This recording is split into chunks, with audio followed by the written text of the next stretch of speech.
بسم الله الرحمن الرحيم، والصلاة والسلام على أشرف المرسلين. فيديو جديد كورة كل يوم مع مؤمن وأخبار جديدة عن نادي الزمالك.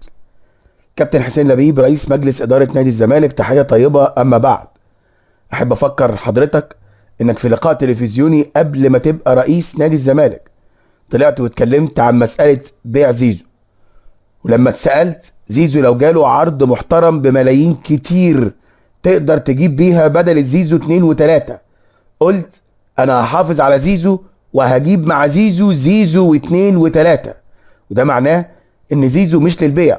وده مش كلامنا قبل ما يكون كلام حضرتك، والراجل بيتربط من لسانه. اما بالنسبة للناس اللي بتتكلم على اننا نبيع زيزو ونجيب بيه لعيبة كتيرة بالفلوس طبعا اللي هتيجي، شرحت قبل كده في فيديوهات سابقة كم المديونيات اللي بالدولار اللي على نادي الزمالك، وان ال6 7 8 مليون دولار اللي هيدفعوا في زيزو هيروحوا كلهم مديونيات ومش هنجيب حد. مفيش حل للكلام ده، اما الاحتفاظ بزيزو او دعم الفريق برضه في وجود زيزو. اي حل تاني يعتبر خيانة للفريق. خلينا نبدأ اخبارنا، ولكن قبل ما نبدأ ادعموا الفيديو ده بلايك وشير، اشتركوا في القناة وفعلوا علامة الجرس، ويلا بينا على اول الاخبار. لعبة قط وفار ما بين الزمالك وزيزو بشكل كامل وبجد. اللاعب الفلوس كانت دماغه، والعرض بتاع النادي السعودي وصل ل 180 مليون جنيه في الموسم الواحد. خدوا بالكم ده رقم كبير قوي قوي قوي لدرجة تخوف.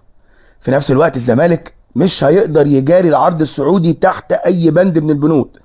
هو بالكتير قوي قوي يعني هيضغط على الجانب السعودي عشان يزود العرض من 5 مليون ل 7 مليون 8 مليون ومش اكتر من كده، خصوصا ان اللاعب يقدر يوقع في يناير اللي جاي وببلاش. الفكره دلوقتي ان احمد سيد زيزو عايز يبان قدام الجمهور ان هو اللي عايز يكمل، واداره الزمالك بتبيعه عشان الازمه الماليه. واداره الزمالك عايزه احمد سيد زيزو يبان قدام الجمهور ان هو اللي عايز يمشي عشان يامن مستقبله، انما اداره الزمالك عايزه تكمل مع نجم النجوم في الفريق. والجمهور بكل اسف هو اللي بيتلعب بيه الكوره، لا اللاعب فارق معاه الموضوع زي ما في بالكوا قوي، والاداره عايزه تطلع باقل خسائر ممكنه بدون ما جمهور الزمالك يفضل يهاجمها على الفاضيه وعلى المليانه. هنشوف اللي هيحصل خلال الايام اللي جايه هيكون شكله ايه، ولكن احب في نهايه الكلام اقول ان اداره الزمالك قدمت عرض لزيزو باعلى رقم مقدم لاي لاعب في الدوري المصري، سواء لعيبه محليه او لعيبه اجانب. اللي بيهاجموا اداره نادي الزمالك دلوقتي على السوشيال ميديا من جمهور الزمالك نوعين. نوع عايز يبين للناس قد ايه احنا كنا في نعمه تحت قياده المستشار مرتضى منصور، وازاي النادي كان قوي ومستقر وما كانش فيه مشاكل، مع ان طبعا الكلام ده كلام فاضي. ونوع تاني خايف من اداره الزمالك الحاليه، وحاسس ان هم بيلبسونا في حيطه شويه بشويه، وكل همه الزمالك واسمه والكيان. هقول لكم الحقيقه، يعني الغلط مش على الاتنين. الغلط لا على اللي شايف ان مرتضى منصور ملوش مثيل، ولا على اللي خايف على كيان نادي الزمالك دلوقتي. الغلط على اداره نادي الزمالك، لانها بمنتهى البساطه سايبه جمهور الزمالك كله في حيص بيص، محدش فاهم حاجه ومحدش عارف الدنيا ماشيه ازاي. والسيد المحترم الاخ احمد سالم المتحدث الرسمي من ساعه ما طلع اتهم الراجل الغلبان اللي احمد فتوح خبطه بالعربيه بانه كان بيعدي برعونه، اختفى ومحدش يعرف عنه حاجه.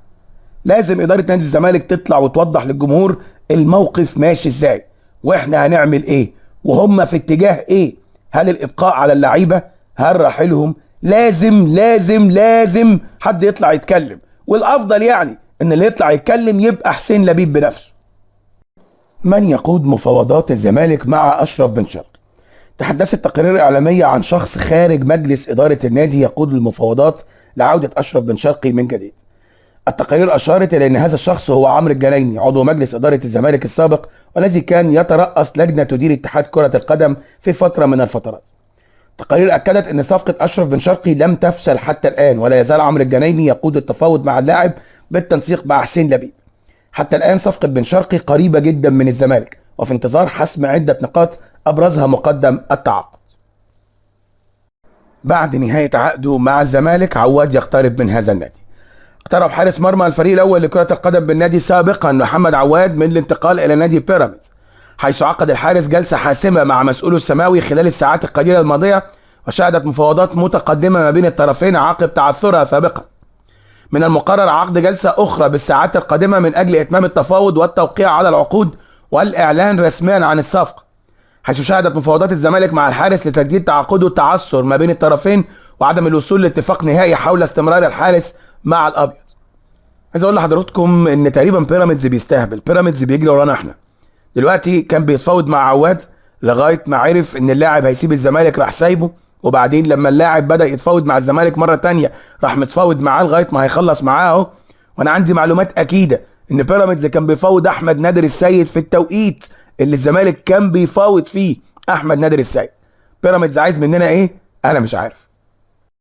عبد الشافي ما بين الاعتزال والعودة طبعا في ظل ازمة الجبهة اليسرى. تحدث والد اللاعب محمد عبد الشافي ظهير ايسر نادي الزمالك وواحد من اهم الكباتن في الفريق عن حقيقة اعتزال اللاعب لكرة القدم، حيث كان اللاعب قد تعرض إلى إصابة بقطع في الرباط الصليبي وخضع لجراحة والجراحة ناجحة وحاليا ينتهي من مراحل التأهيل. والد عبد الشافي وعبر تصريحات تلفزيونية أكد أن اللاعب لم يعتزل كرة القدم حتى الآن ويرغب في العودة للملاعب. عبد الشافي يواصل التأهيل حاليا ويحاول إنهاء البرنامج للعودة سريعا إلى الملاعب في أسرع وقت. اللاعب يرغب في العودة للملاعب وسوف يعود قريبا، مؤكدا على فضل الزمالك عليهم كبير الغاية. وتابع أنه طالما الزمالك يحتاج اللاعب فإن محمد عبد الشافي تحت أمر النادي، سبق وتراجع عن قرار اعتزاله بسبب حاجة الزمالك إليه. الصفقات المطلوبة من جوزيه جوميز. طلبات البرتغالي جوزيه جوميز المدير الفني لفريق كرة القدم في نادي الزمالك لدعم صفوف الفريق خلال الموسم المقبل بعدة صفقات. جوميز طلب بالتعاقد مع جناح أيمن أجنبي في حال رحيل زيزو عن الفريق، كما طلب بالتعاقد مع ظهير ايسر بسبب غياب فتوح نتيجه ازمته الاخيره، كما طلب بجناح ايسر بجوار مصطفى الشلبي وحارس مرمى بديلا لمحمد عواد، وراس حربه بجوار سيف الدين الجزيري في ظل الاستقرار على رحيل ناصر منسي. خطاب رسمي من الكاف. الاتحاد الافريقي لكره القدم كاف خطب الاتحاد المصري بمواعيد ارسال قائمه مباراه كاس السوبر ما بين الزمالك والاهلي، والتي ستقام في الاراضي السعودية يوم 27 سبتمبر، حيث آخر موعد لإرسال القائمة هو يوم 12 سبتمبر القادم. كما طلب الاتحاد الأفريقي إرسال القائمة المبدئية للفريقين يوم 26 أغسطس الحالي، وهو ما خاطب به الاتحاد المصري القطبين، حيث طلب منهم الالتزام بالمواعيد المحددة من قبل كاف لإرسال قوائم اللاعبين التي ستشارك في بطولة السوبر الأفريقي. ثروت سويلم يتحدث عن شكل الدوري الجديد ويدافع عن عامر حسين. أوضح ثروت سويلم عضو رابطة الأندية المحترفة شكل ونظام بطولة الدوري في الموسم الجديد، وأشار إلى وجود معوقات تقف أمام تنظيم شكل الدوري بشكل جيد، حيث يوجد 4 أندية تشارك في البطولات الأفريقية والتأجيلات، ولذلك تأخرنا 10 أسابيع عن الموعد المعلن. نقوم بتصميم جدول ونعرض أول 15 أسبوع بعد الجولة الثالثة الاتحاد الأفريقي يرسل لنا جدول مواجهات الأندية المشاركة في بطولاتهم. هو من ضمن الأسباب التي تؤخر نهاية الدوري. عامر حسين رئيس لجنة المسابقات مظلوم، يعمل لسنوات كثيرة بلجنة المسابقات، لم يحصل على شيء ويمتلك خبرة كبيرة ومحب لكرة القدم. تصميم الدوري الذي يرضي جميع الأندية أمر صعب. وأرى ثروت سويلم أنه يجب أن يكون هناك قرار جريء لإنهاء الدوري في شهر مايو المقبل حتى لا نعيد نفس السيناريو مجددا. سيادة اللواء ثروت سويلم شايف أن وجود 4 أندية في البطولات الأفريقية أمر بيعوق تنظيم جدول محترم للدوري بتاعنا. حد كده يخش على جوجل والنبي يا جماعة ويشوف أسبانيا فيها كام نادي بيشارك سواء في دوري الأبطال أو الدوري الأوروبي أو دوري المؤتمر. طيب إنجلترا، طب فرنسا، طب ألمانيا، الناس دي كلها عندهم ساعات بال6 فرق ومع ذلك منظمين جدول والحياة جميلة. مدير المنتخب يعلق على المستبعدين. أوضح إيهاب الكومي عضو مجلس إدارة الاتحاد المصري لكرة القدم أنه تحدث مع إبراهيم حسن مدير المنتخب الوطني عن المستبعدين من قائمة الفراعنة، وأشار إلى أن إبراهيم قال استبعاد أي لاعب لا يعني عدم متابعته، ومن الممكن استدعائه في المعسكر القادم. رؤية فنية مع كامل الاحترام والتقدير لكل اللاعبين، وأنه متخوف من مواجهة كاب فيردي لصعوبة المباراة. تواجد 30 لاعب محترف بدأوا بالفعل خوض المواجهات مع فرقهم في الدوريات المختلفة، بالتالي يوجد جاهزية كاملة بخلاف لاعبي منتخب مصر لعدم انتظام البطولات المحلية.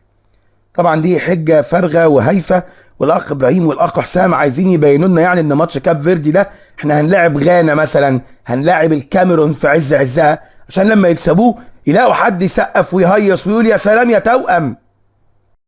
في النهاية بشكر كل حضراتكم على حسن المتابعة والاستماع، مع وعد بتجدد اللقاء. تقبلوا تحياتنا مؤمن شلبي ومحمود فاروق من قناتكم كرة كل يوم مع مؤمن، والسلام عليكم ورحمة الله وبركاته.